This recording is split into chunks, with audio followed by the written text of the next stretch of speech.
Okay, so I got my bench all set up here, I'm ready to go. But before I start, I want to make sure I mark the manual for all the places where I'm going to be installing all these hop-up goodies. And let's take a look and see what's going to be going into this build. We've got the optional aluminum shock set, very nice. Universal joint drive shafts.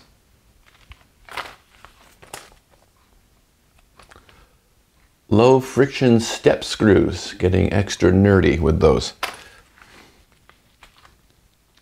High torque Servo Saver. Not sure what servo I'm going to put in this truck yet, but I've got the Servo Saver to stand up to something with a little more power than the standard servo that typically might go into a CC-01. Aluminum clamping hex hubs, very nice. Fluorine bearings from the Tamiya Racing factory line. Metal shielded ball bearings. A couple of sealed rubber units there. And this is nice. Here's the aluminum version of the motor mount. Optional tires. Even in the package, I can feel these are a lot softer than the stockers. These are the Rock Block soft tires.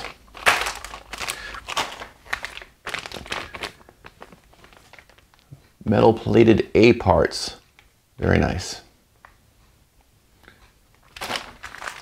And we've got some optional springs. And these are in 3 weights, red, yellow, and blue. Soft, medium, and firm, I would think. And we'll install those as we go. Okay, if you've never built a kit before, one thing that's helpful is a parts tray. This is a kid's lunch tray. And these are found at the dollar store, very handy. I've got my bags laid out. The bags are lettered to go with steps in the manual. And of course, you've got the manual. Tamiya has always done a great job with the illustrations on these, and you just open the bag A, follow the steps, and everything goes together easily. And if your experience with RC has been ready to runs up until now, I definitely encourage you to try a kit if it interests you. I mean, don't do it if you are not into that idea at all, but if the idea of assembling a model yourself is interesting and it's something you want to try, a Tamiya model is definitely a great way to do it. This is the gold standard for assembling an RC kit.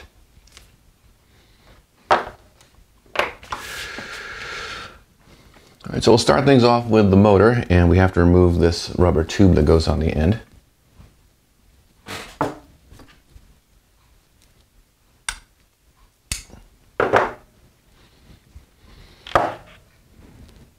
And instead of using the plastic mount, I'm going to grab that optional aluminum mount.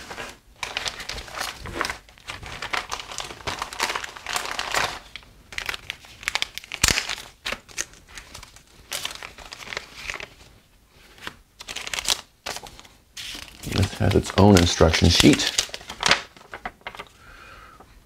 which simply says to use it in place of the plastic part. We'll open up bag A so we have the correct hardware.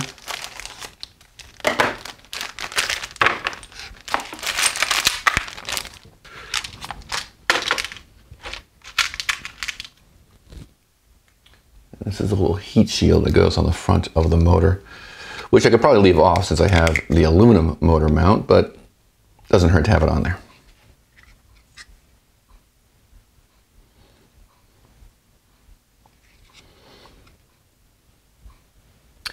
And the motor mount has numbered holes to go with the pinion. I'll need the diagram to see what those are. They're molded right into the part on the plastic part. And this kit comes with an 16-tooth pinion, which means I'm going to use the top and bottom holes on the mount.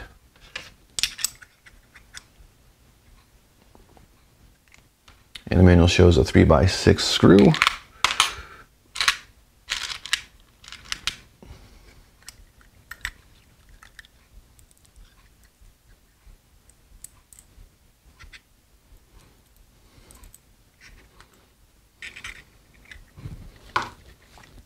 I normally use a Tamiya screwdriver, but after years of use, I finally wore the tip out. So this one is by Vessel, and this is a really premium quality #2 screwdriver.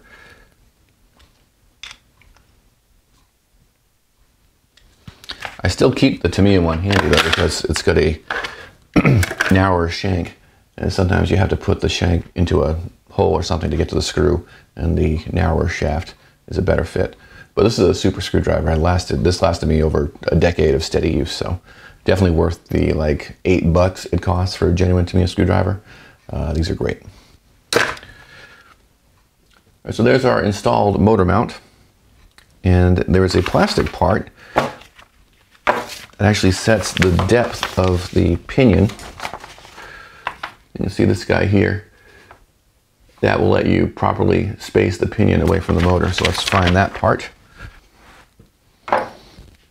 I use Tamiya side cutters to remove parts from their trees. The cutters have a precision ground tip.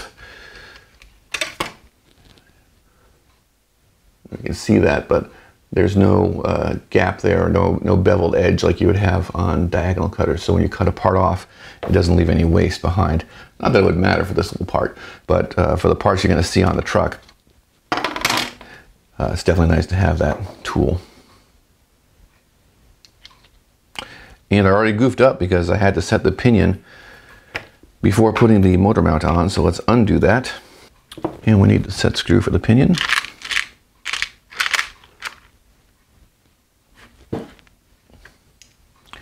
And I've got a 1.5 millimeter driver. Put the set screw in there.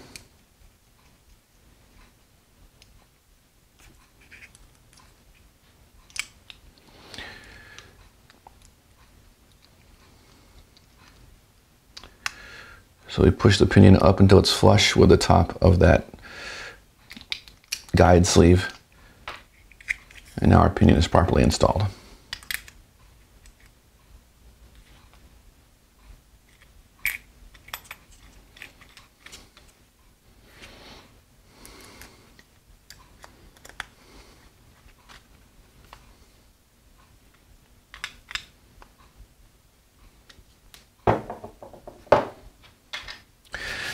Next, we're going to build the front differential, so let's get our bag of gears.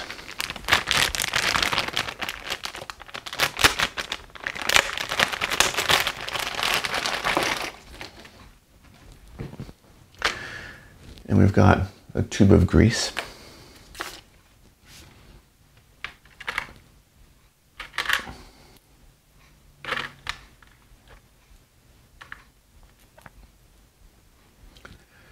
And here are the internals for the differential.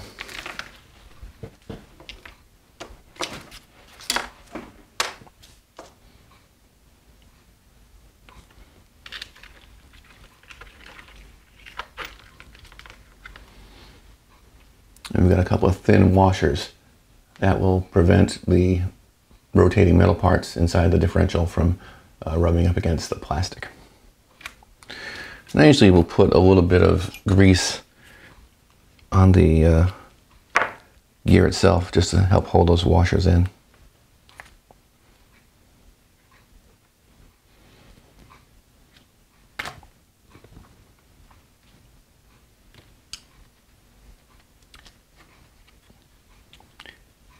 I had a hard time seeing where the washers were on top of the manual. And a little grease on the back of the gear. And I don't put a ton of grease on these parts. The rotation of the gears will distribute that grease. And if you put on a ton of grease, it just adds resistance. And I'll grease the legs of the spider gear holder here.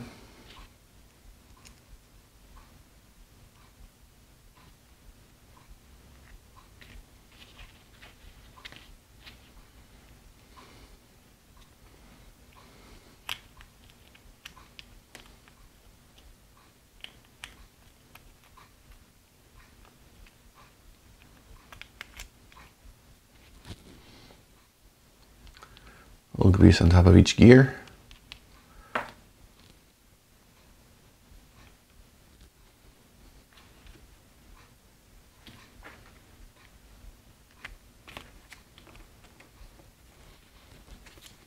And some grease on the back of this gear.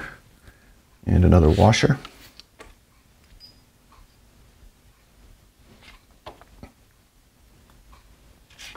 And now I can put on the diff cover. That's what we're looking for. So these pins will capture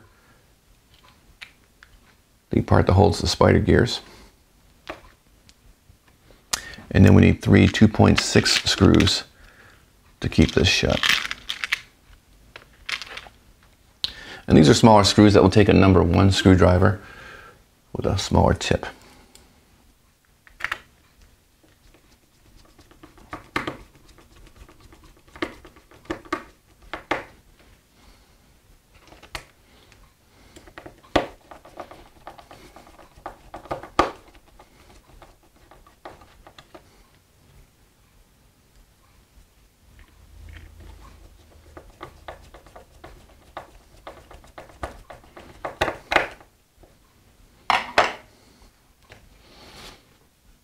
Now we'll assemble the spur gear. Again, using my side cutters to make nice clean snips with no leftover nubs on these parts.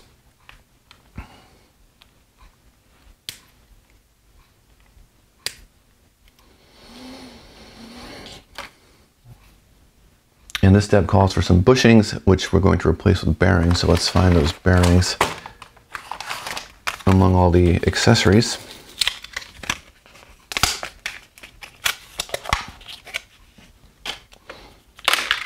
I'm just going to go ahead and open all these up.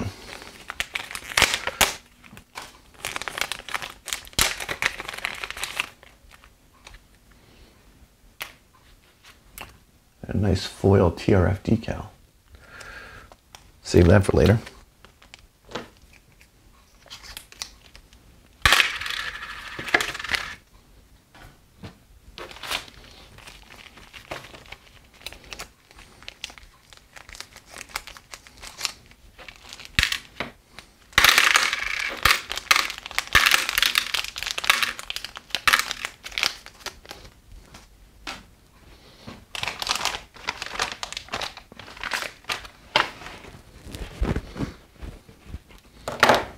Alrighty, so here's our main spur gear.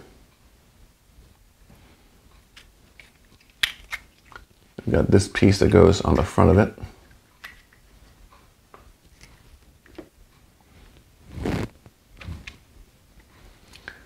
We insert a bearing into the nose. A 5x11 bearing in the back.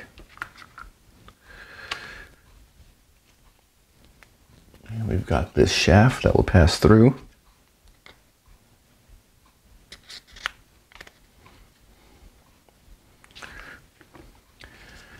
And then these bearing caps.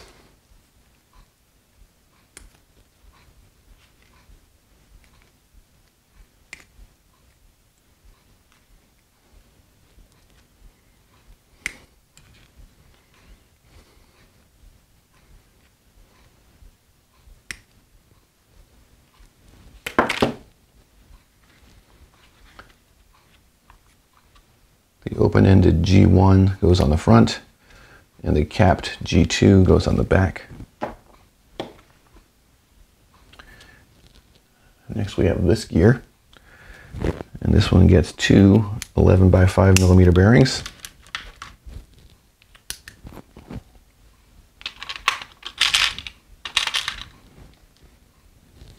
A shorter axle.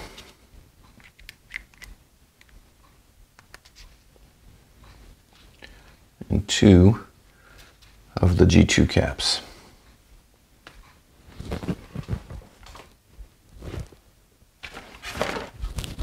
And we move along to the chassis now to install those gears.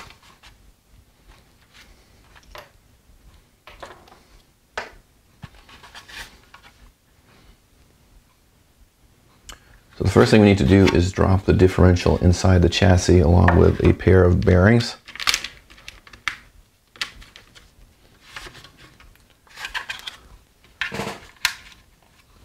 See these channels that the bearings slot into. have to make sure I don't tip the chassis too much so they fall out. And per the manual, the screw side of the differential is going to face the left side of the chassis. Like so. And now we can put in this gear. Sorry, I'm not sure. I wasn't talking to you, Alexa. And that fits in like so. And then this guy is going to drop in right here.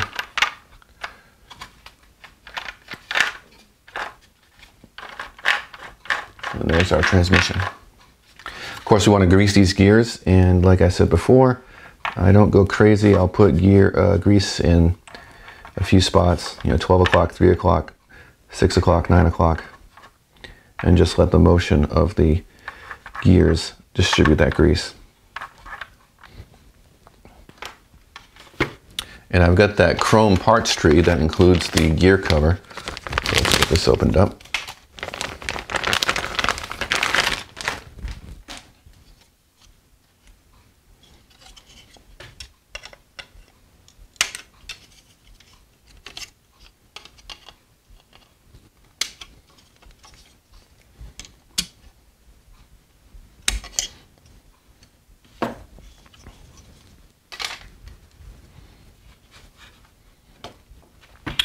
Also have to install the motor in this step. And the pins in the motor mount will engage with holes in the chassis. Of course, it helps if I hold the chassis in the same orientation as the manual.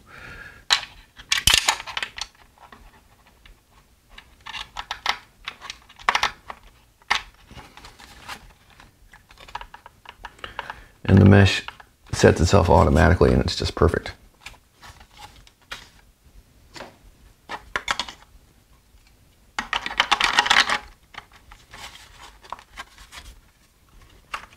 And that's going to take 3x10 screws, the common Tamiya size. All right, so that looks pretty cool.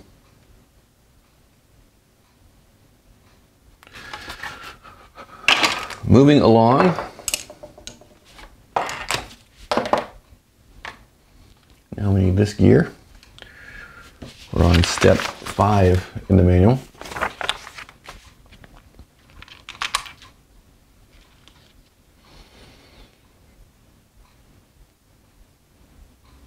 And we're going to find the D13 damper mounts. So let me find parts tree D13, or parts tree D rather. Now you can look for the parts on the tree, but it's easier if you just look at the marking on the tree itself. This one's parts tree D, so we know we'll find the parts on here that we need. And here we go. I need, that's a 3, not a 13. Here we go. There's your D13.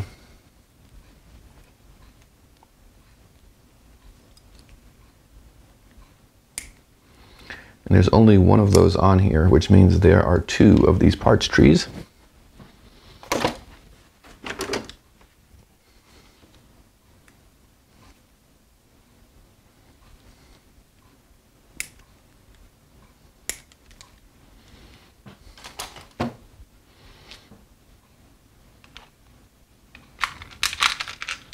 We're going to install a couple of pivot balls on here, and for that we will use the included classic Tamiya 4-way wrench.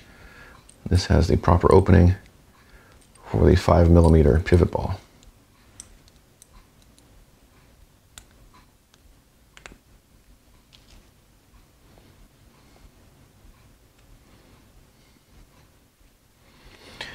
And I'm always careful to double check the illustration, because if I can put a pivot ball on the wrong side of a part, I'm going to do it every time, which is why I always double check and make sure I'm building mirrored pairs when called for.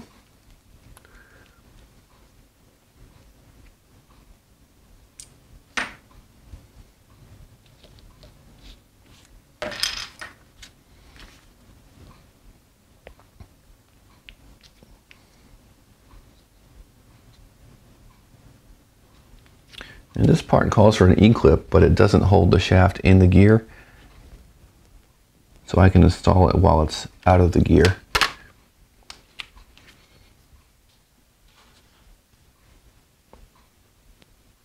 And I've got genuine Tamiya needle nose pliers. And we'll just pop that into place.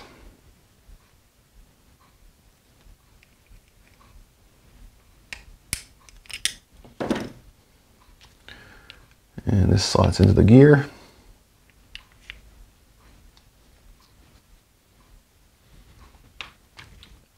Takes one 5x11 bearing and one 8x5 on the front.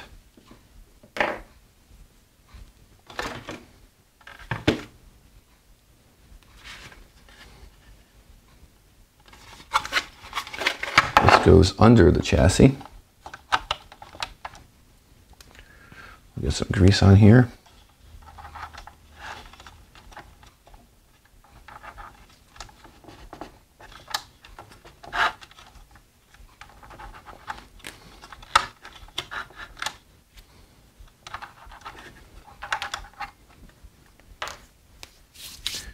And then we've got a cover, which is not on the chrome parts tree. So we need parts tree C. And that's the same tree with the plastic motor mount that we didn't use.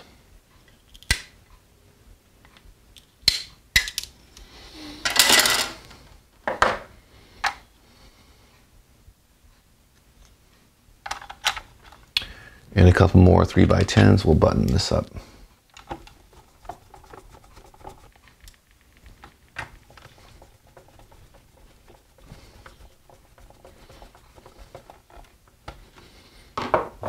And this is where the drive shaft will connect with the solid rear axle once we get this thing together. And there are a couple more ball studs that go in the chassis on this step. We need the 6mm ball studs because these get a screw through the bottom.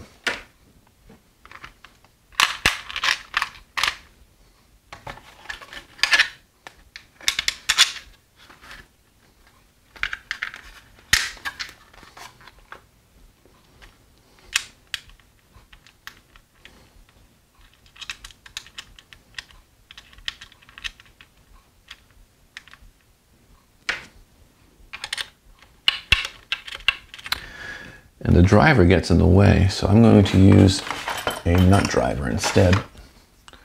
Just spin these into place.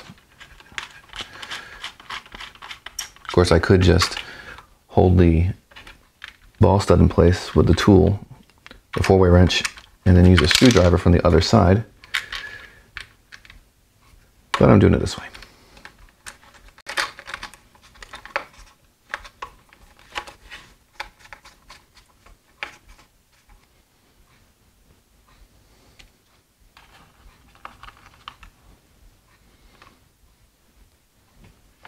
Shock mounts also get 3x10 screws.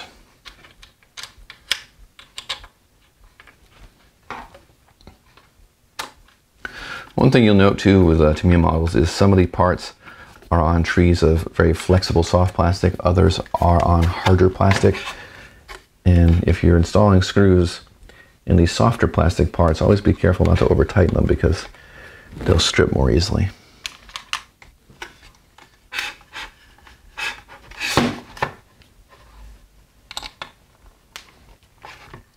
Once the screw snugs up, that's tight enough.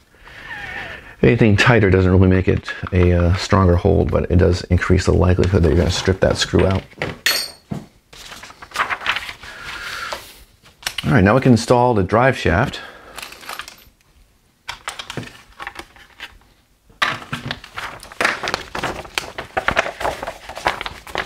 We're on to step 6 here.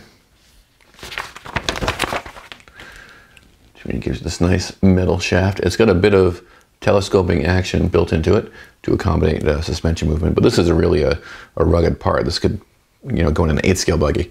So we appreciate Tamiya overbuilding things. CC-01 will last you a long time.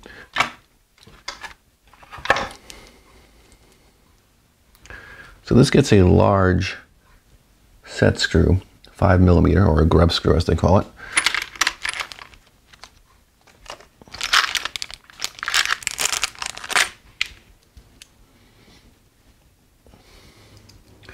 And we need a 2.5mm wrench for this.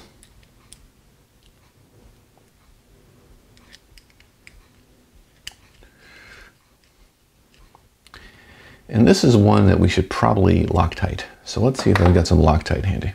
For RC, you always want to use medium strength Loctite, the blue stuff. If you get red, it's going to really be too strong, and you probably won't get your hardware apart later.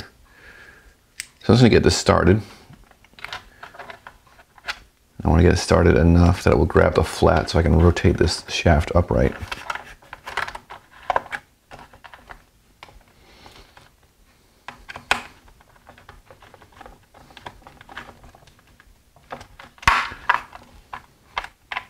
There we go.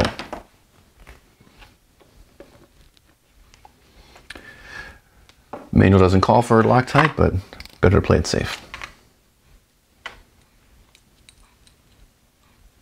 And we've got a couple more ball studs. These go into the forward bosses.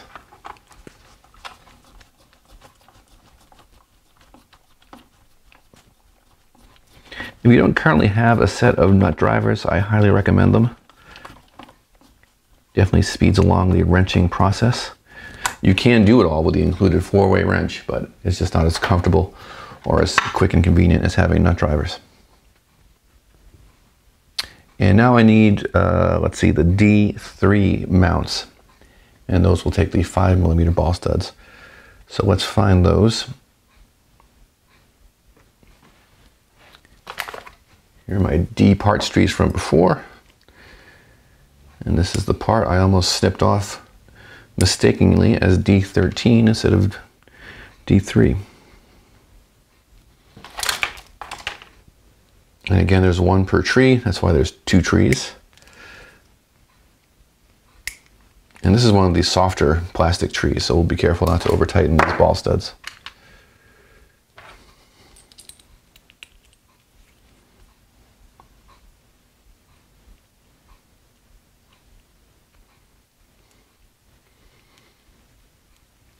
And although Tamiya doesn't shout about it, you know, with a big you know, exclamation point and arrows and everything, the manual does show you which way the part is oriented so that the ball stud will be on the correct side of the part. So pay attention to that. Otherwise, you'll be undoing it a few steps later, which can be a minor hassle or a huge headache depending on how buried the part is later. So definitely taking your time counts for a lot when you build a kit.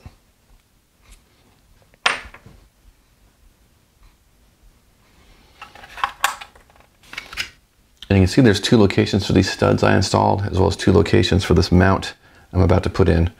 And that's because there are different wheelbase versions of the CC-01. This one gets the more forward locations.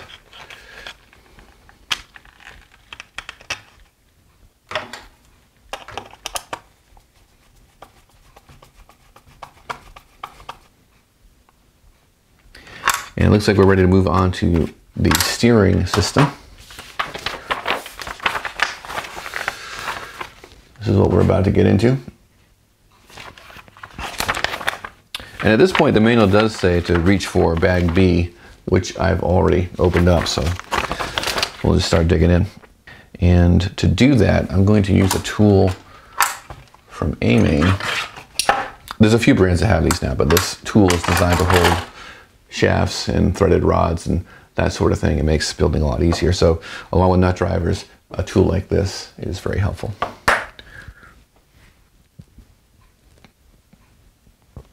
All right, so we need the 3x35mm threaded rods. Let's find those.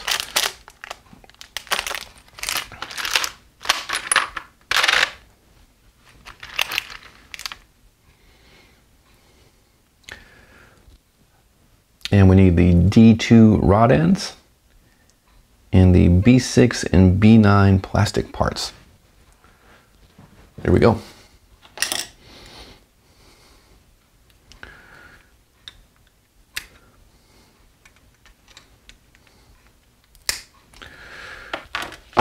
So B6 will go first.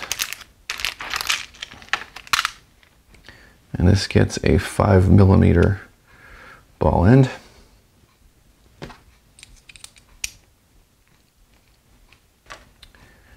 And then we'll get the B9.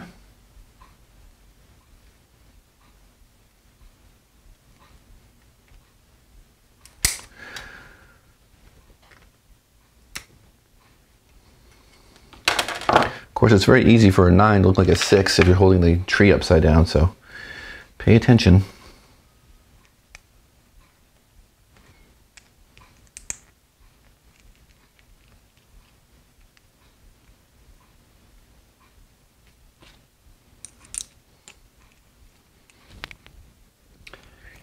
And let's see, the D2 rod ends.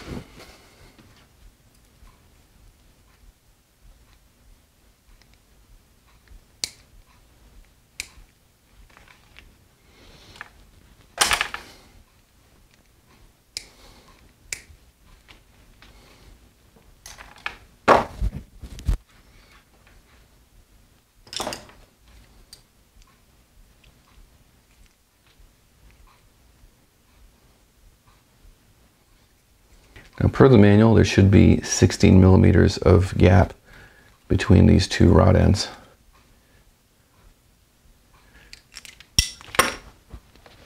You can do that with a ruler or a tape measure, but I have a nice set of calipers, so we will put these to use.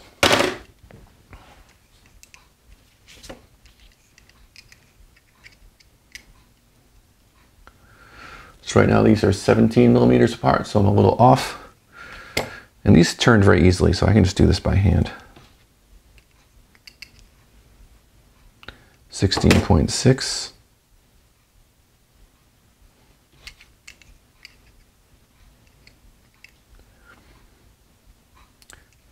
16.1, and I can't do less than a full turn because these are not turnbuckles, it's just threaded rod with a blank spot in the middle there, so that's going to be as close as I'm going to be worried about getting with that one. And because these threaded on so easily, I can skip the tool and just turn these on like this. The threads face the same direction, so they'll both turn and thread at the same time.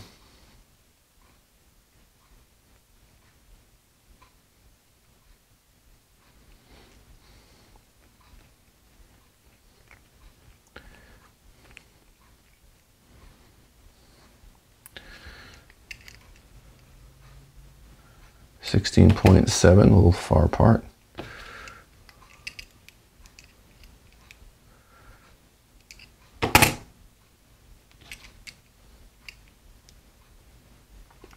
.9, we'll go one more. 16.1. Great. And we've got a bit of wire that will connect the two belt cranks.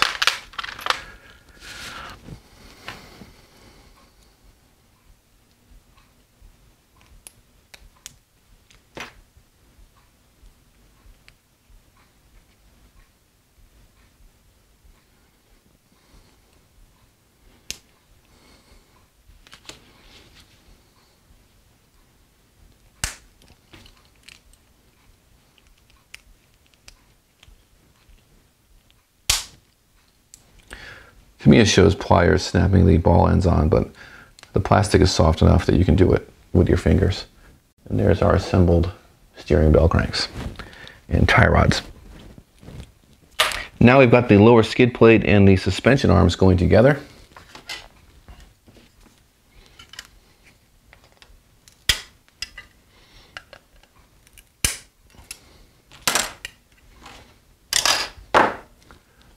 There's the skid plate. And the suspension arms on this kit are a two-piece design, which Tamiya does on a few different models. You can see these assemble with front and back halves. And it looks like it captures the hinge pin for the C-hub. So let's get those parts together. We're looking for the D parts tree, which we've already got out.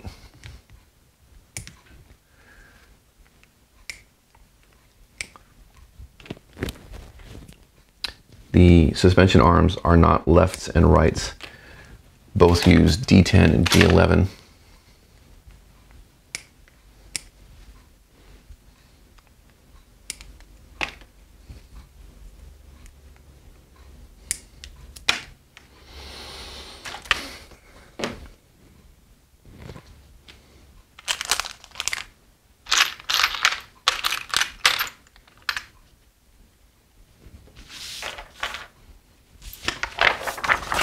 And in addition to listing sizes for parts like these shafts, Tamiya has full-size drawings. So for the 4x37, I can measure it, or I can just use the manual to identify the correct shaft.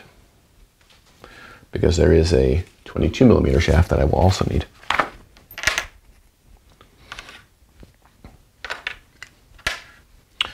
So the longer shaft goes into the skid plate. And I need my C-hubs.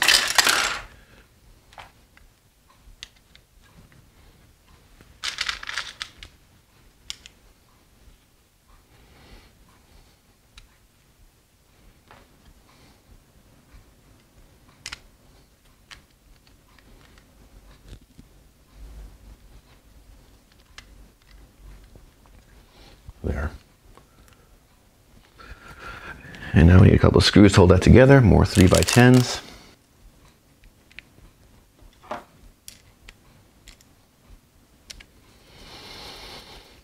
Now we can cut off the B1 C-hub.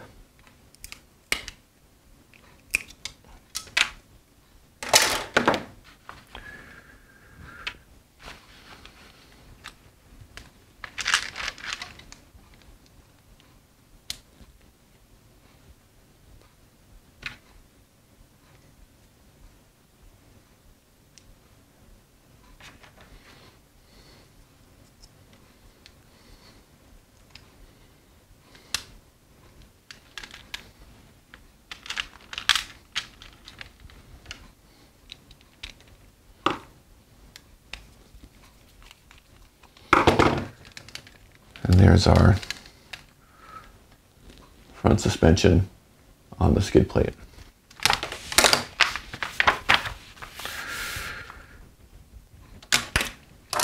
Now we're back to the chassis for step 9. Looks like we're going to install some camber links in our steering assembly.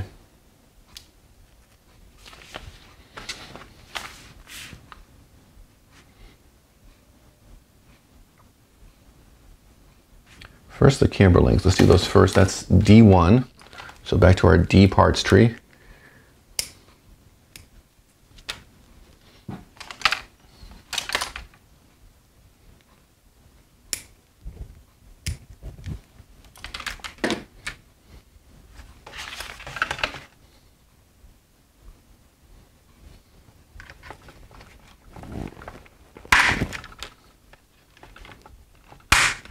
Pop those on. Next we need B11, the steering shaft. That's this guy here.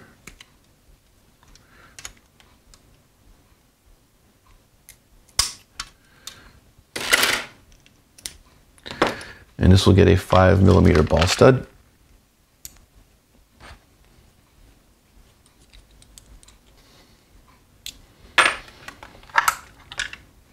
This goes into the chassis like so.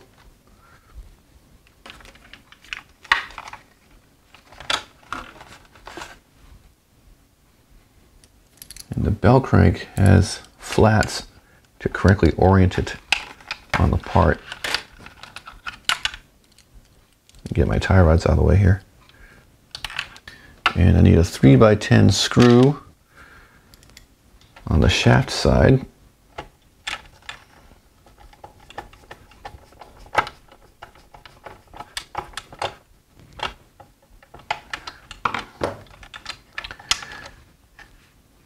And a 3x14 step screw, which is one of these guys.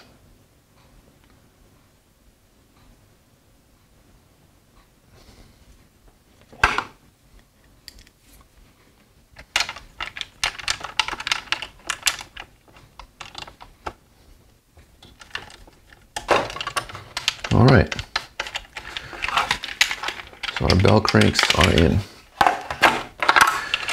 And everything is working smoothly. We've also got the bumper going on in this step. Let's find that one. Actually, not a bumper, a body mount. It looks like a bumper though.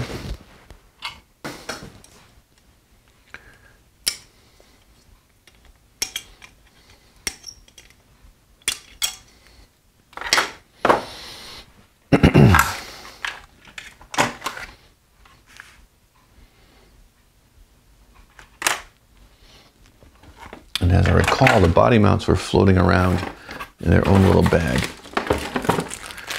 Here they are.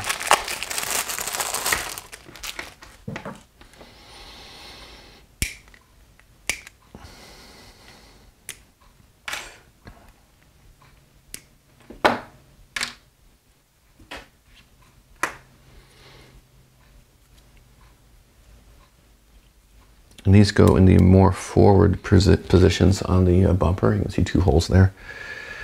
And a couple more 3x10s.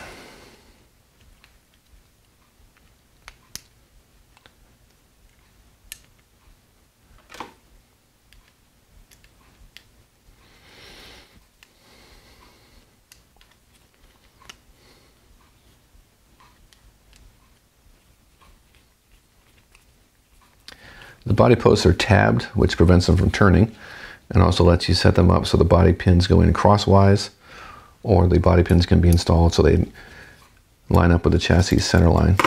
Tamiya shows them being installed crosswise, so that's how we'll put these in.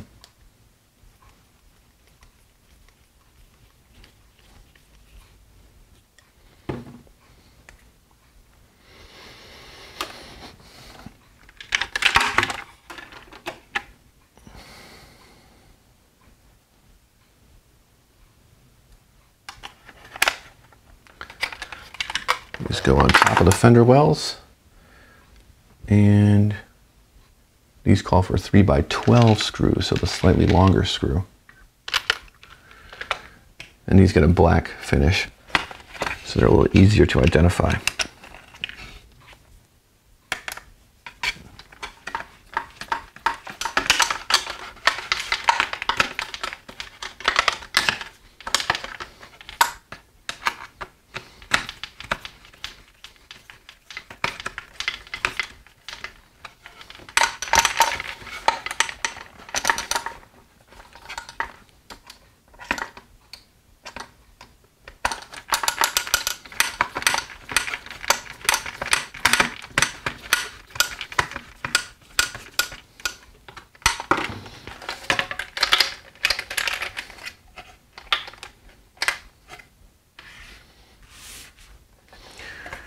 Okay, now we can put that front suspension assembly in place, and we're also going to install the outdrives.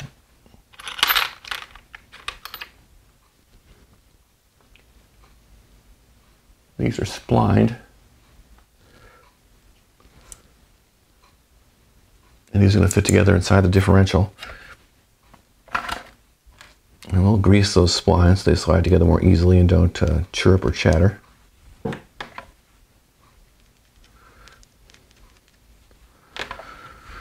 Likewise, we'll lubricate the shaft that spins between them.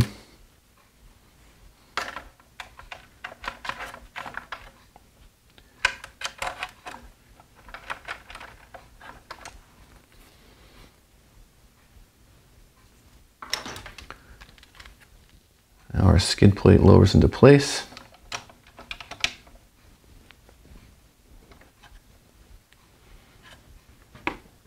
And that gets 3x10 screws.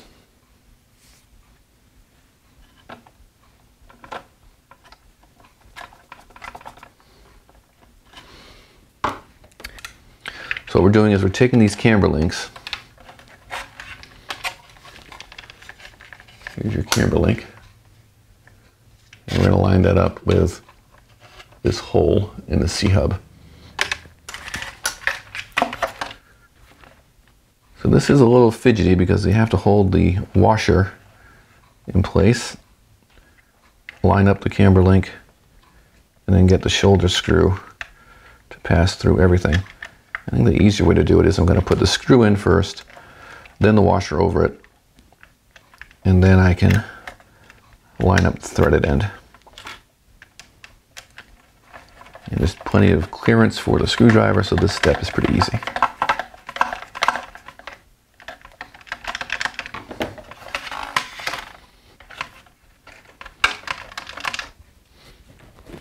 Very nice. Now let's set this aside and we're going to prepare our steering knuckles. And there it is. Let's get some of this clutter out of the way.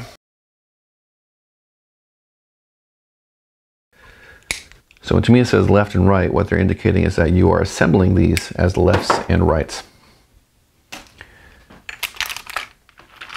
But until you put the ball studs in, either one can be a left or a right. But I'll just build these so they precisely follow what's in the manual, and then we can't go wrong.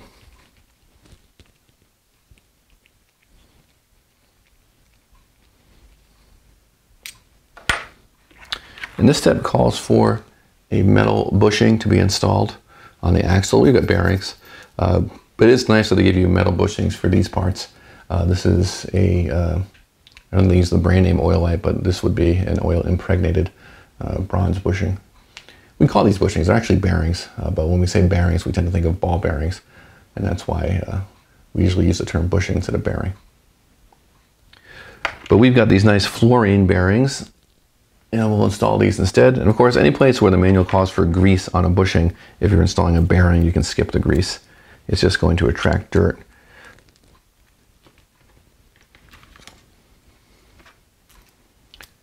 And these really press in nicely. Parts fit is something Tamiya really gets right. They do a great job. And the manual also calls for an O-ring to be pressed into each outdrive, or each stub axle, I should say. We'll use the dog bone to do that. And now we can button up that front end. We've got some big 4x10 screws for the kingpins.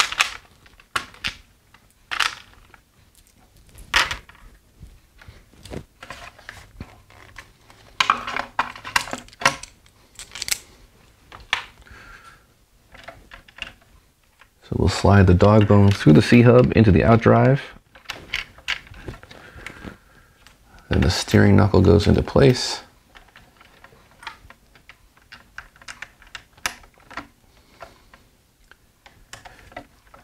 By 10mm set screw serves as your kingpin. I'll come back and do the top kingpins after I put in both sides.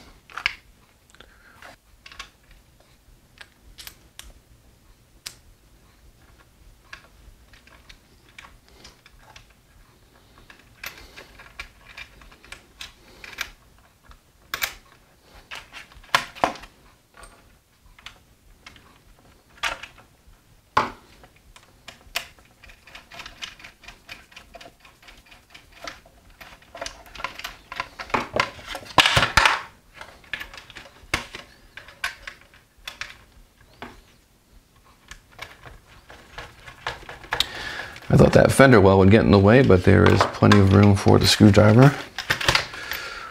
It's always frustrating when a kit gives you an impossible step, but Tamiya does not do that.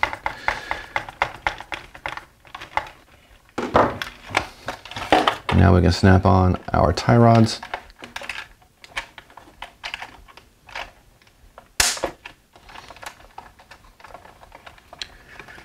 If you find that your thumbs aren't strong enough and you want to use pliers, grab a piece of, or a fat rubber band to pad the plier jaws, or you can wrap them in tape, but just do something so you don't scratch out the plastic. It's a shame to mar up those nice plastic finishes. Okay, so our suspension is now together and the steering should operate, and it does. Not a ton of throw on a CC-01, but it works. And now we're getting ready to tear into that rear axle. So we've got a differential going together and our axle shafts, and then we'll get those into the axle housings. So let's find some parts. We are looking for the, you know, I think these are all metal, yeah. Not on a parts tree, these are already in my parts tray.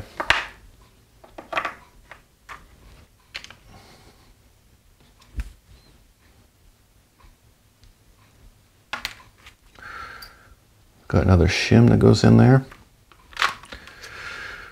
A little grease on the output gear.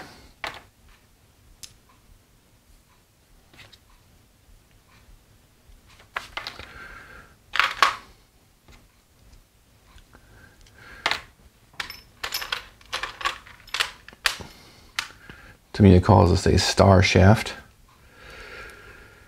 This holds the spider gears just like in the front diff. It's the same internal parts.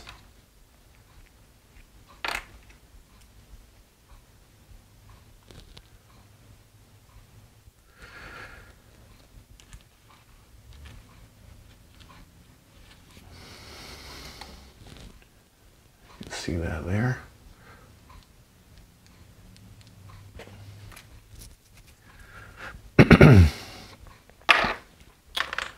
Output gear, grease, shim. Now we can put, actually I built this upside down, but it doesn't matter. They wanted me to build it all into the gear and then put on the cap, but I built it upside down. But it doesn't matter, it all goes together the same way. Like so. And this calls for 2x8mm machine screws to hold it together, so let's find those. And here's my #1 Phillips.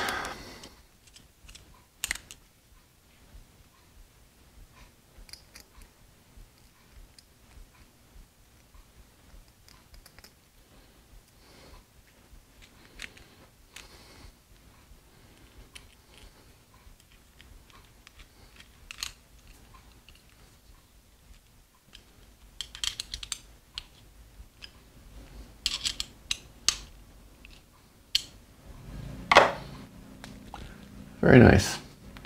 Now I'm going to go ahead and plug in the, nope, I don't have the out drives yet. Yeah, I do. Here we go. I'm just going to confirm that turns nice and smooth before I go and button it up inside of an axle housing. And it does. I don't think I've ever had a Tamiya diff not go together perfectly on the first try. Okay, I'm back, and I mentioned at the beginning of the build that I was going to mark the manual where all the hopper parts go, and then I just plowed ahead without doing that, which is why I actually missed installing these universal joint front drive shafts. So let's go ahead and get these on, but before I do that, let's mark the manual for everything else that's to come that's going to have the option parts. And that's going to include the chrome axle housings, so let's not forget those. I'm going to zoom in a little bit on this.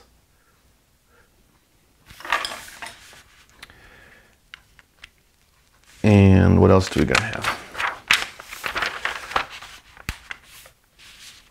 I need to remember that I've got the accessory shocks, so we won't build the plastic ones. I've got those coated step screws, so we'll put those on.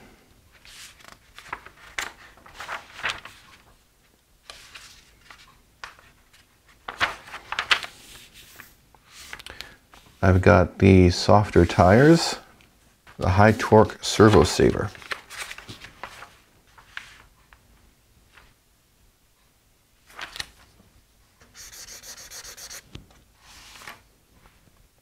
The springs for the shocks.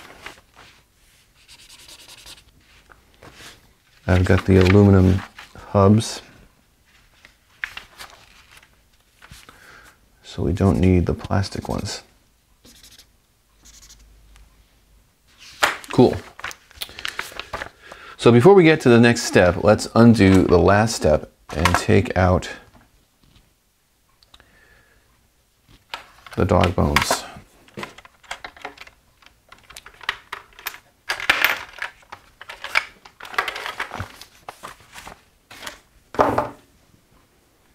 Okay, let me zoom in on this stuff. So here is our standard, we could now drive out to dog pin and drive cup deal. Let me find the camera here.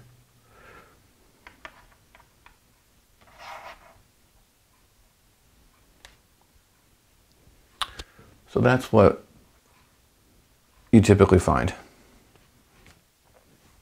Outdrive, dog bone, half shaft.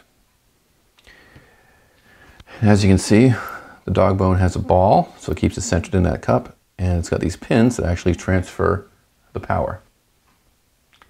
And those pins are constantly sliding with suspension movement, and that causes wear. But this is a very simple system with very few parts. It does last a long time. It works great. As long as you don't have a suspension failure, these parts will stay connected. If you do have the suspension pop a camber link or otherwise come apart, of course, you might lose your dog bone. With the optional shafts, you've got a CV style joint, which is still a universal joint. CV style means it's got a design like the MIP CVD, which is not a true constant velocity drive like you would find in a front-wheel drive full-size car, but it is a better way to do a universal joint. And I'll show you why.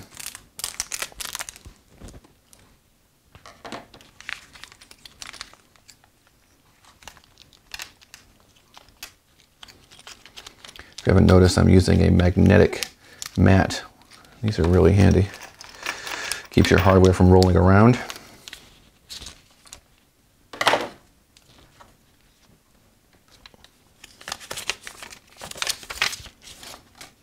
Okay, so we still have a dog bone end, and that's going to interface with the outdrive in the chassis. But at the other end, sorry if that was off camera, that's still going to go into the outdrive like so. And I'm sorry if the camera's not focusing fast enough. But on this end,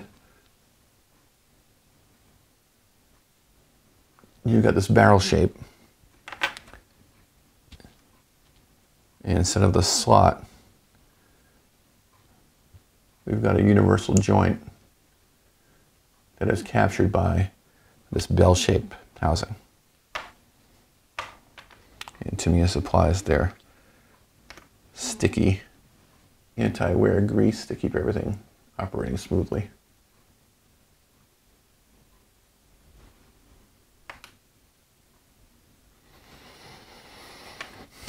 Now what I like to use instead of grease on these parts is dry lube.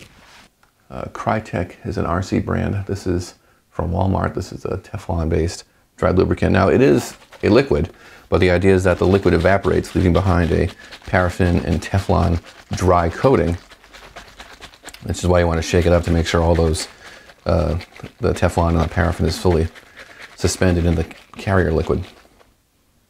But this way you don't have sticky grease attracting dirt with your universals or your CVDs, or not CVDs, that's the MIP trademark, with these CV style shafts.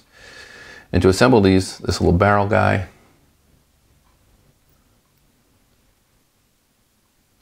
this little barrel part goes inside there.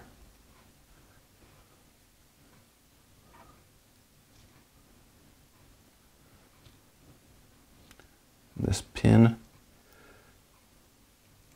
holds it all together.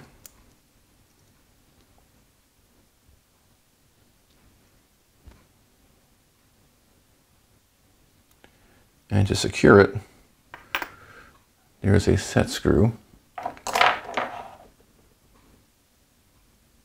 And that is going to get some thread lock.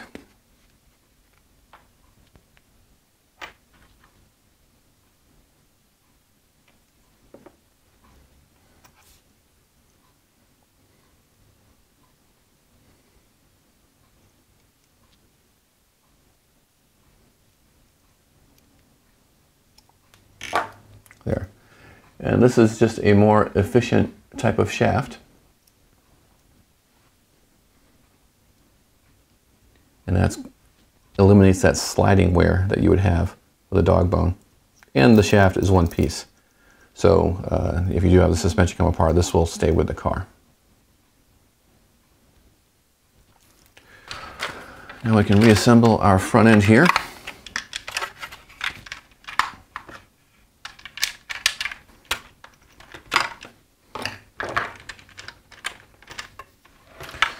Okay, universal joint front drive shafts are installed.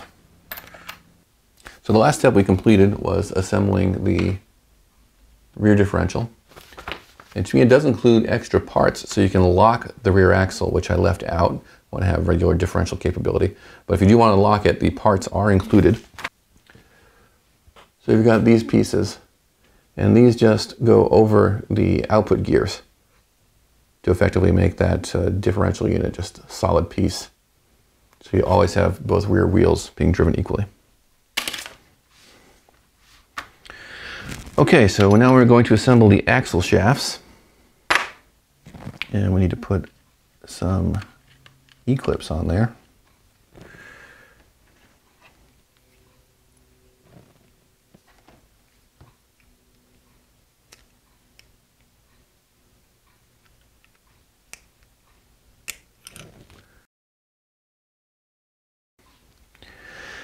Okay.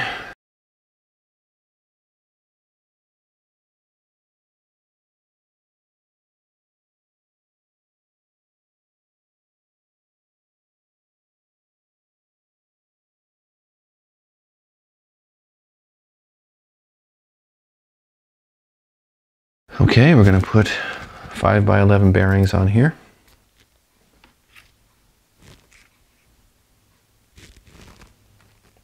We need a D13 spacer. So let's find that.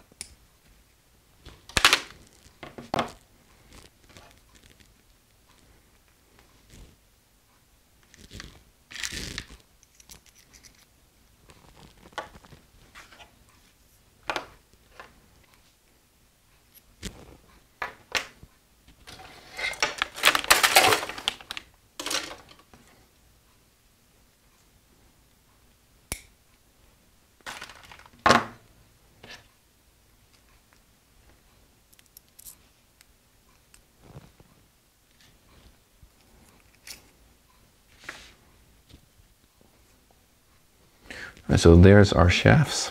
Oh, one more shaft.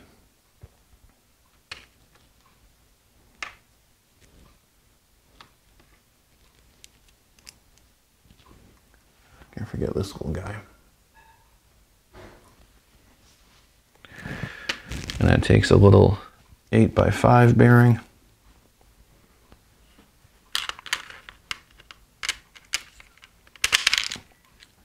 Another C-clip, E-clip rather.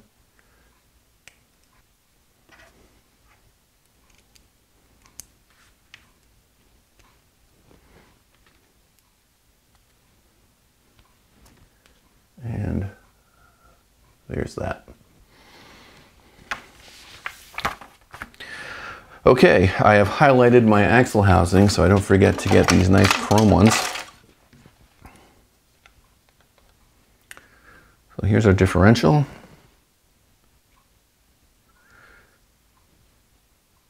I want to grease these splines.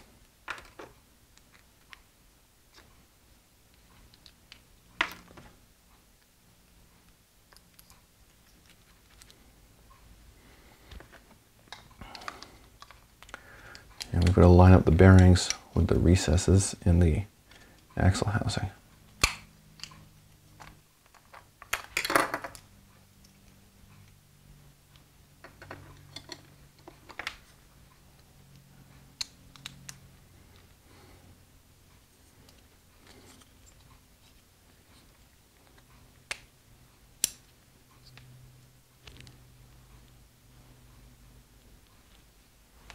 There we go. I'll put plenty of grease on here. Now if you want to put your CC-01 through really extreme conditions, I would recommend using a waterproof grease. But for the kind of driving I plan to do with this model, which will be less extreme, the included ceramic grease is fine. But with metal on metal gears, I use a little more lube than I would with plastic.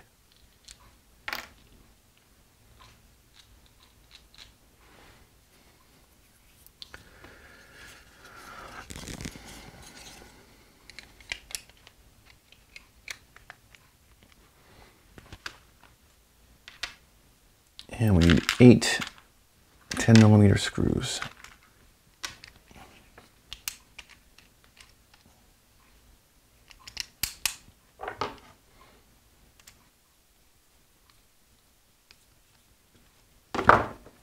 There. That's a beautiful piece. Okay, next we're going to install the trailing arms that will locate the axle beneath the chassis.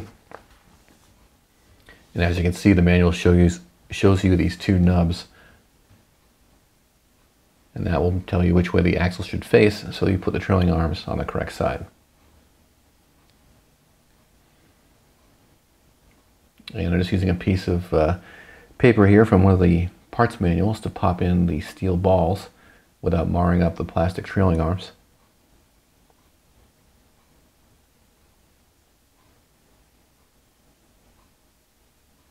There's a long screw that passes through the arm and the axle, and then a ball stud goes on the end there, and I put some thread lock on it so it won't loosen up.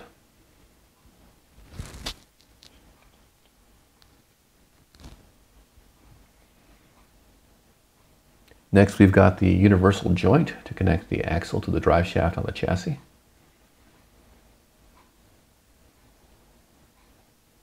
And we'll put some thread lock on that set screw.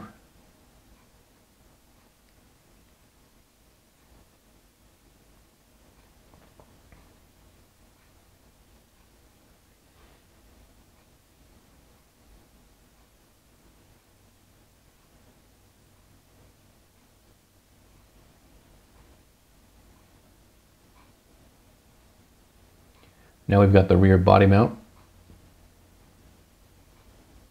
It's the same part that is on the front of the truck.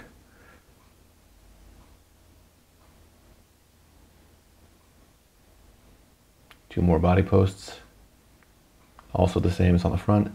And again, I'm using Tamiya flush cutters. And I'll put the item number for those in the description for this video.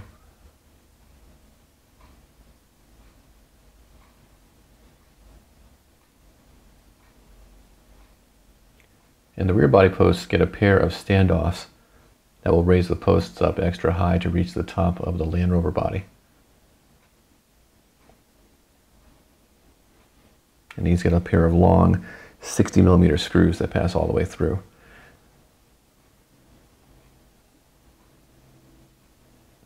And again, the posts are keyed so they don't turn while you try to tighten them. And you can position the posts so that the body clips go in line with the chassis or perpendicular to its center line. And per the manual, they go perpendicular. Then the completed body mount is installed on top of the fender wells with screws that go up through the bottom.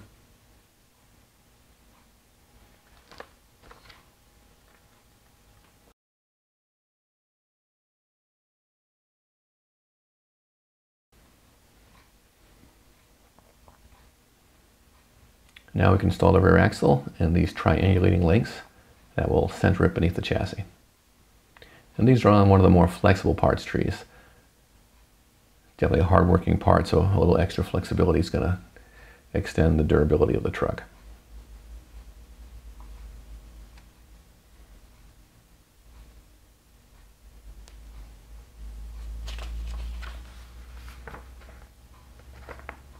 Then we've got more 8mm balls that go into the ends of the arms.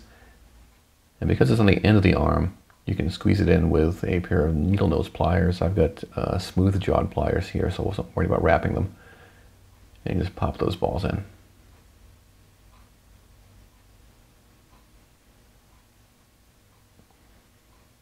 Then you snap the upper links into place, and they take a pretty good amount of thumb pressure to pop on there.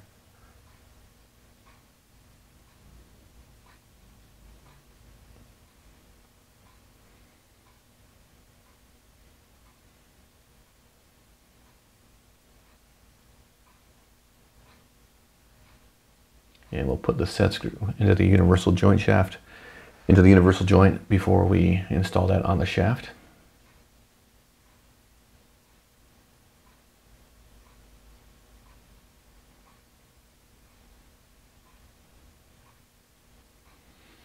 Tighten that up.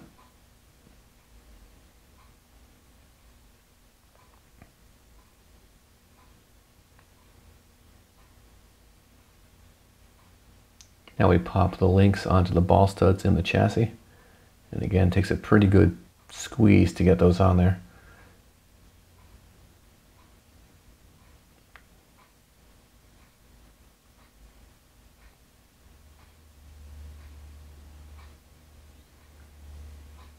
And there's a 3x15 screw that will go through the trailing arm into the chassis. And a washer goes between the chassis and the 8mm ball so the steel ball doesn't deform the chassis or make a dent when you tighten it.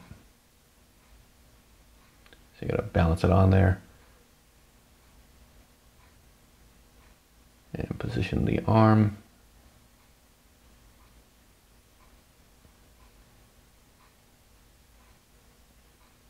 And then push the screw through.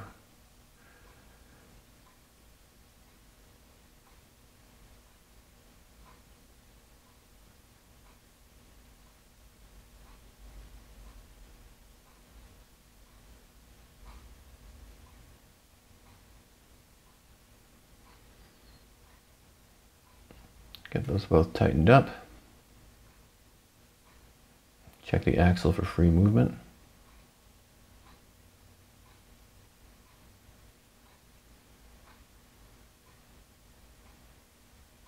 Got plenty of articulation. Won't have quite that much articulation with shocks installed, but there's plenty of flexibility built in there.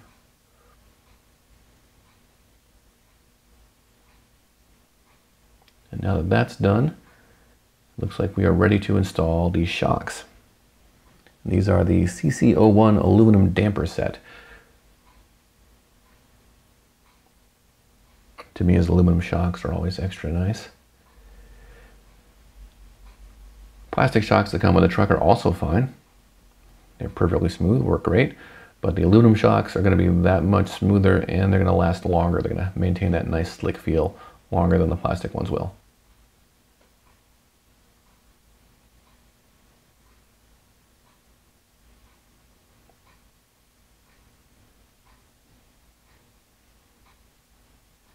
I like to assembly line my shocks when I put them together, so get all the parts laid out here. It's a dual cap design. You've got two O-rings that go in the bottom with a lower cap to secure them. And I'm using ProTech RC's Premium Blue seal grease for maximum performance. Helps prevent silicone seals from swelling and reduces friction on the shock shaft.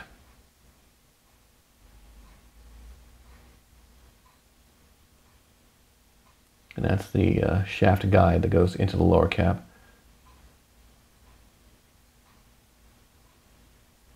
And I'm going to put some of the seal grease in here, spread that around.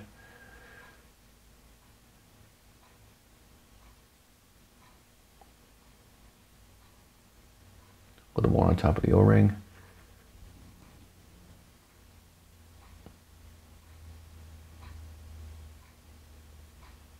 And then the cap and the shaft guide go on top.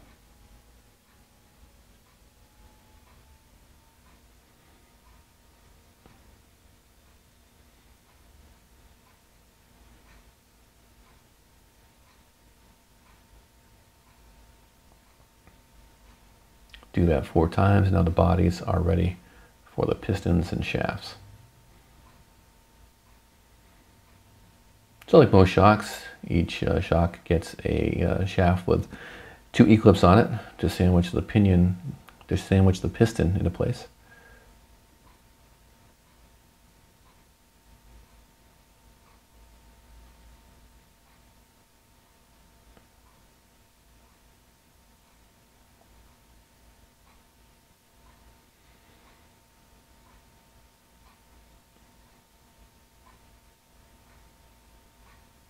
And we'll get all 4 of those knocked out.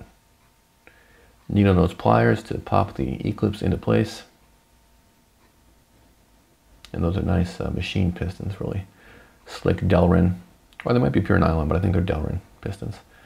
A little bit of oil on the threads, help them pass through easily so we don't tear those seals.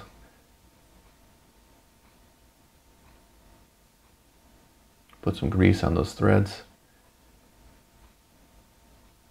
And slide the shafts into place.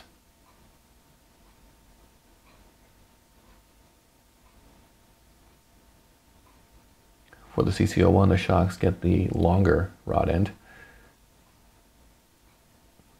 And I'm using the Protec shaft holding tool to hold the shock shaft while I thread the rod end on.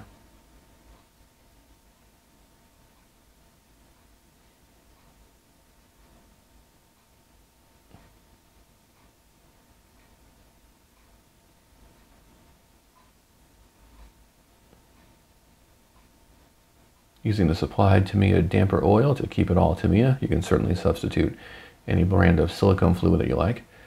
30 weight is probably fine, but I'm going to use the kit supplied stuff. Work the shaft to get some of those air bubbles out from beneath the piston. But I'm not building a race car here, so I'm not going too crazy about getting every last bit of air out. But with a few pumps, most of the air is out. Couple of drops to top it off. And I put in just enough oil so that when I put the bladder in, it'll squeeze a little out. And any air bubbles that are at the top of the fluid there will also come out with the oil that's squeezed out. And you wind up with a perfectly smooth shock.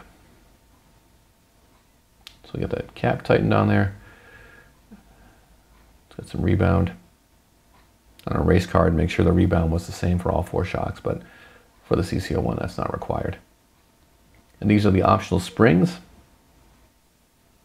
I went with the softest in the rear for maximum axle articulation, and the mediums up front.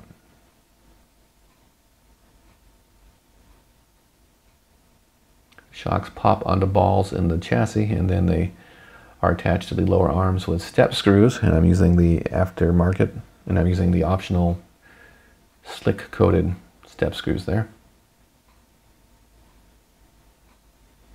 And those get a washer between the screw and the arm so the shoulder doesn't try to pass right through into the arm.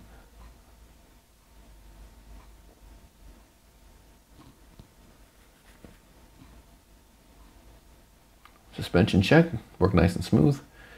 Now we can put the rears on.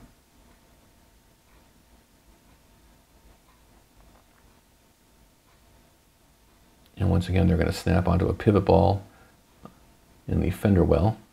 That takes a pretty good squeeze.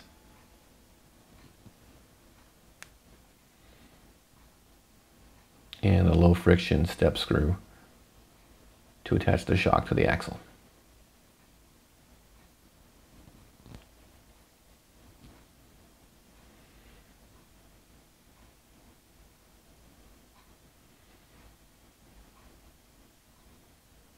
And don't forget the washer.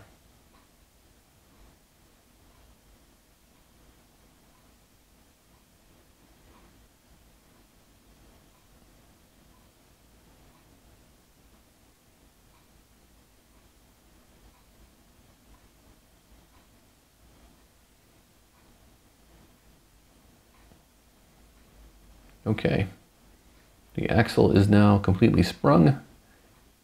Everything feels nice and smooth. Nice.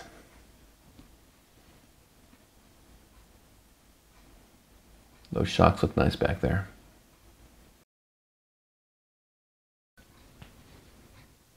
Okay, so we're ready for electronics installation, but I actually want to skip ahead and get the wheel hexes on and get the wheels and tires mounted because I'm just dying to see this thing as a roller. So we'll come back to the electronics install, but right now let's jump ahead and we will mount up the tires to the wheels. And I have these upgrade tires, which are softer than the stock tires and have a different tread pattern. Let's take a look at these.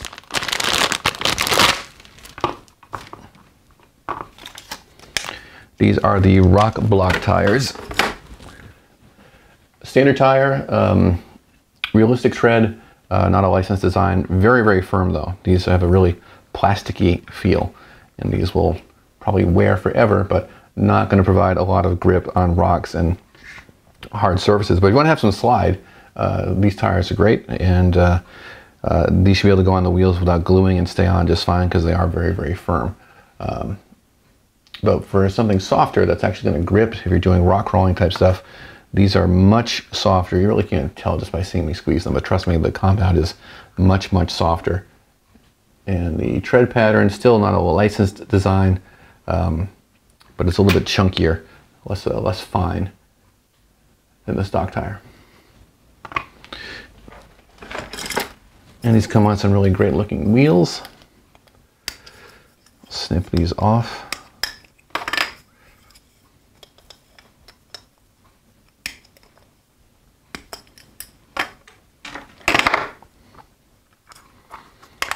And the tread is not directional, so we don't have to be really careful about mounting these up. And what I'll have to do, and I'll do this off camera because it's not going to be exciting to watch, is I will strip off the plating from the bead mounting area of the wheel, and I'll glue these on with CA.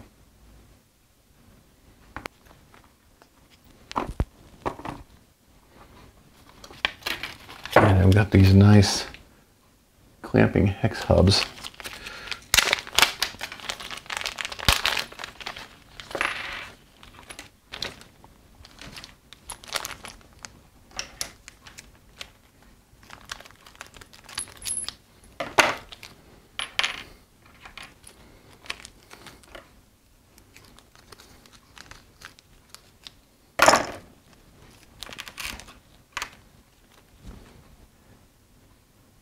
No, but they are different.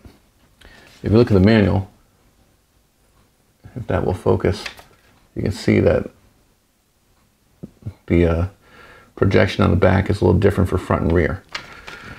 So let me get these correctly paired up.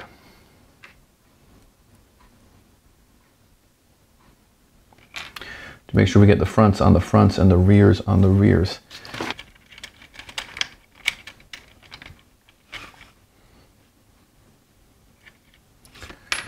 And we need the cross pin.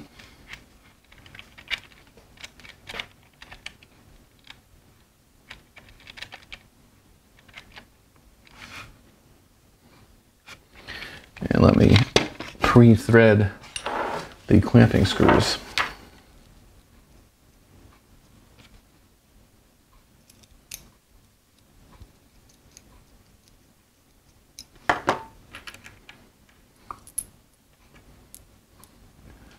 There's a better look at those.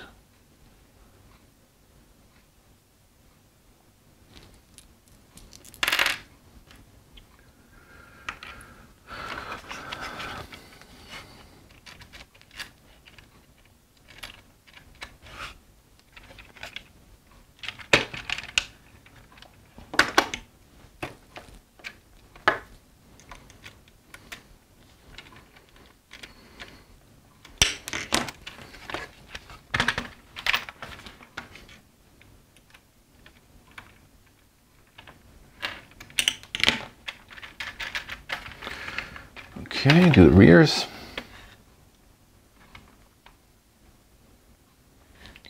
I see now why the rears have that deeper, I don't want to call it an offset, but the bosses there on the back, and that's because the bearing is recessed for the rear axle, and it prevents the hex hub from rubbing up against the axle body.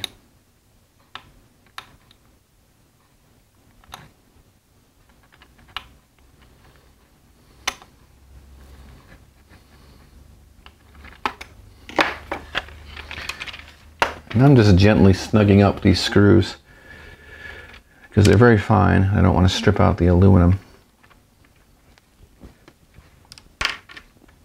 And as the slot in the hex hub closes, it naturally wants to spring back. And that acts as kind of a screw locking mechanism because it's got tension on it. That, and when the wheels are installed, the wheel hexes will capture the screws in there anyways. And I'm going to open up the E-bag where the axle nuts are, among other things. And that will let me install the wheels so we can make this thing look like a roller.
We can get this front bumper on too.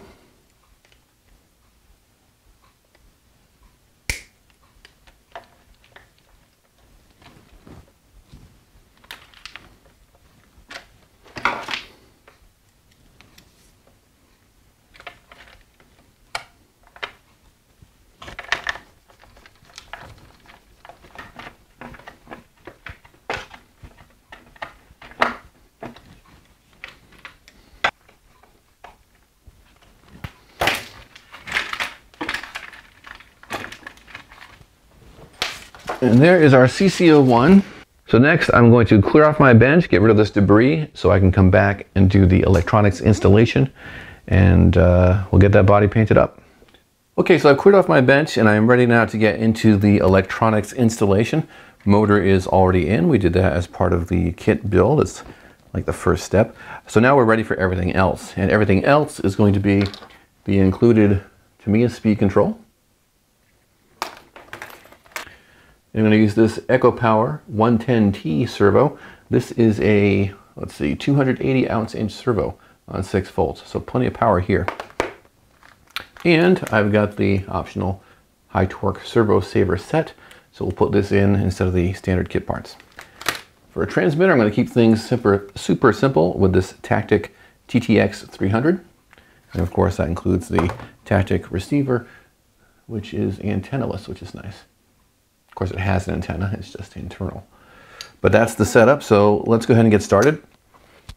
Per the instructions, the servo goes in before the speed control and receiver, so we'll get this open.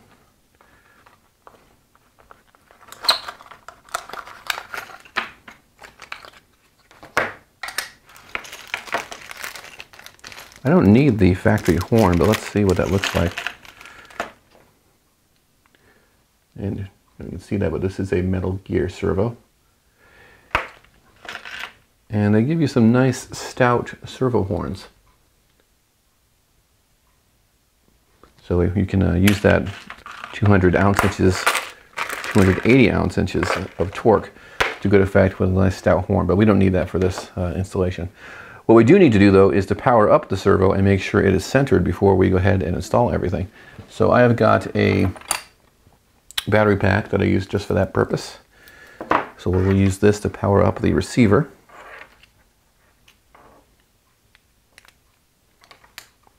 Turn the transmitter on.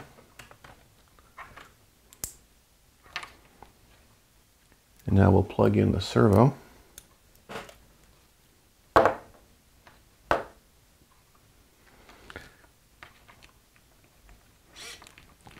One to turn, two to burn.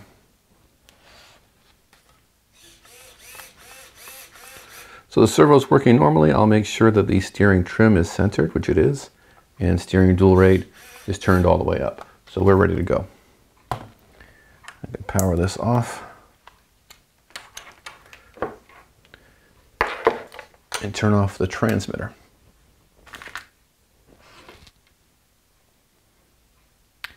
And the instructions say the servo is going to have its output shaft facing towards the rear of the vehicle.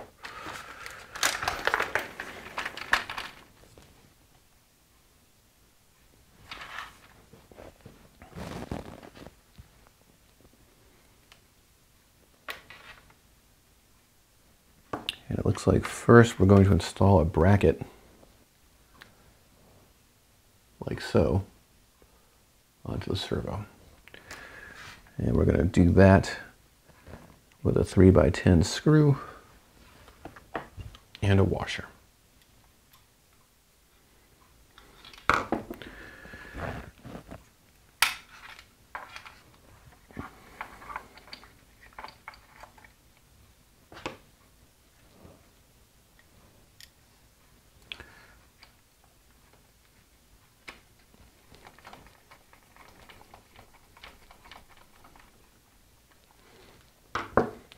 And another 3x10 screw and washer will secure the bracket to the chassis.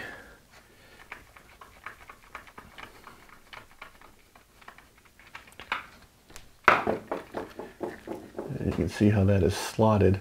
So if you've got different size servos, that bracket can move back and forth to accommodate the size of the servo. Pretty cool. All right, now that that's in, we can bust out the Servo Saver parts.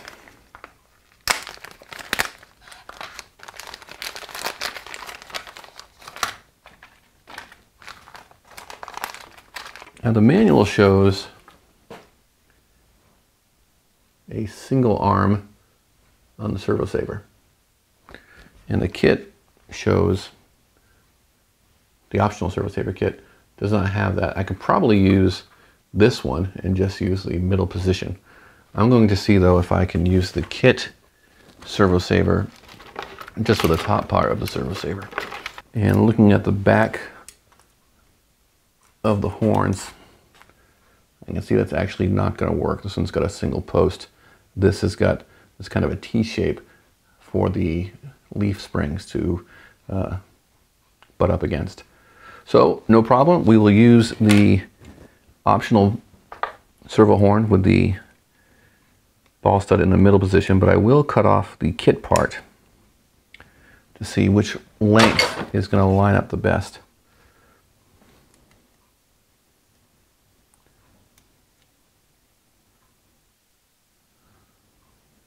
So this one looks about right. And this one is short. Too short.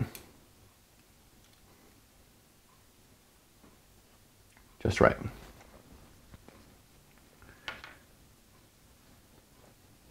going to put a little thread lock on there just to be safe.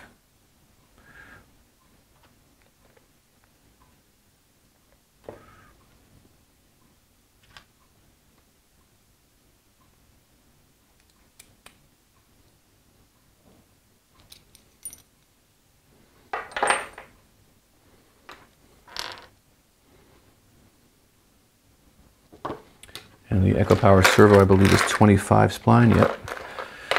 So 25 spline is also what's used by Futaba. So we'll snip off the Futaba part here.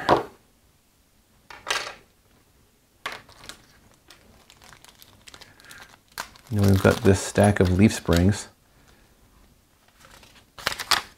that supplies the Servo Saver tension. And this is the front of the Servo Saver right here.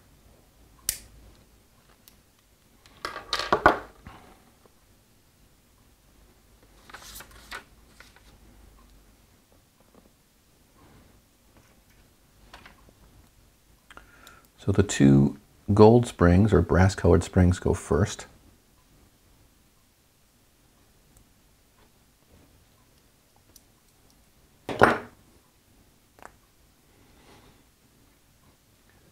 Okay, that took some doing to get the two springs on there. And then this larger one goes on top of the gold ones.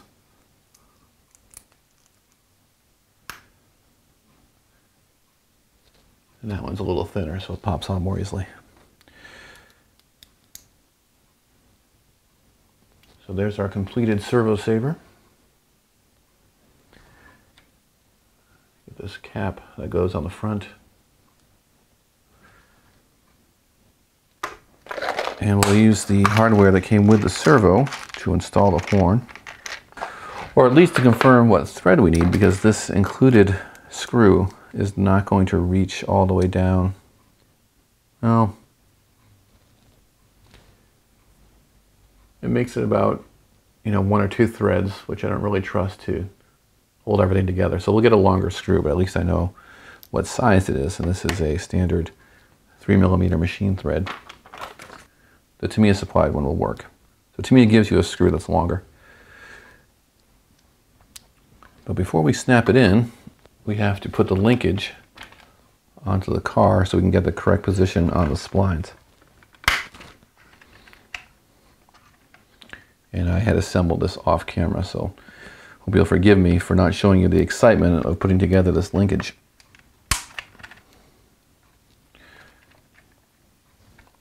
So our servo is centered from when we powered it up, and if I center the linkage, it looks like this will be the perfect position for the Servo Saver.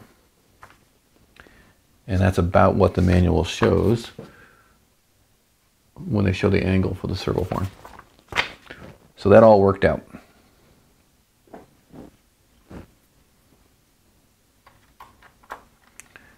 we'll just tighten that up.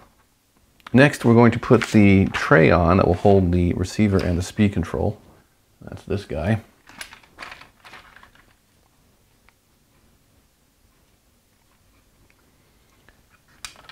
And this fits in right here. And we've got some 3x10 screws to hold that in place.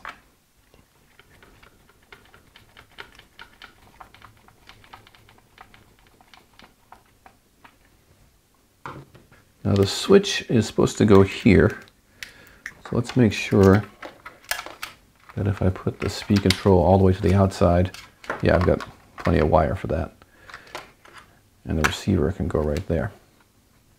So let's go ahead and tape those in. I'm using the supplied Tamiya servo tape.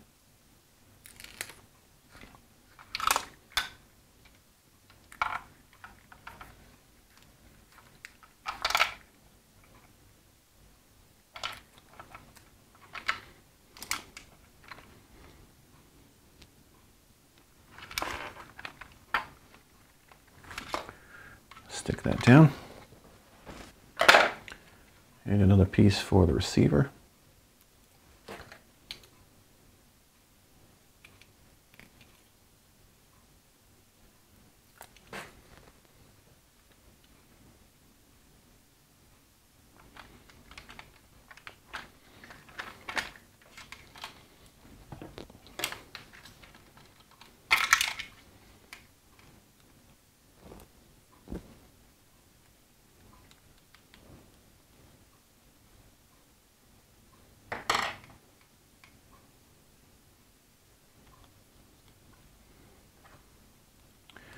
And removing the plate from the on-off switch so I can install it in the chassis.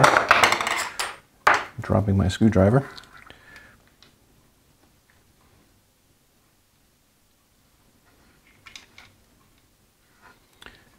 And ideally on should face towards the front of the car.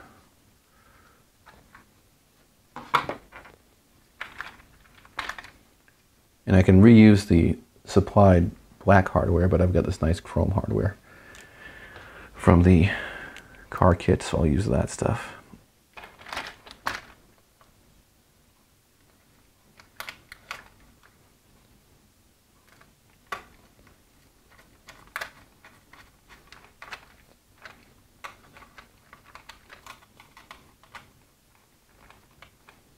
All right, there's our installed switch. And we've got 3 leads because this is a brushless ready speed control. We only need 2. You see that yellow goes to yellow and blue goes to green. And now we have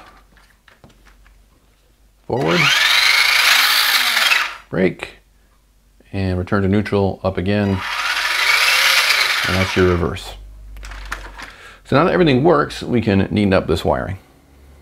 Okay, here it is, our completed CC-01 chassis. Now we still have to glue the tires, and of course we have to get the body mounted.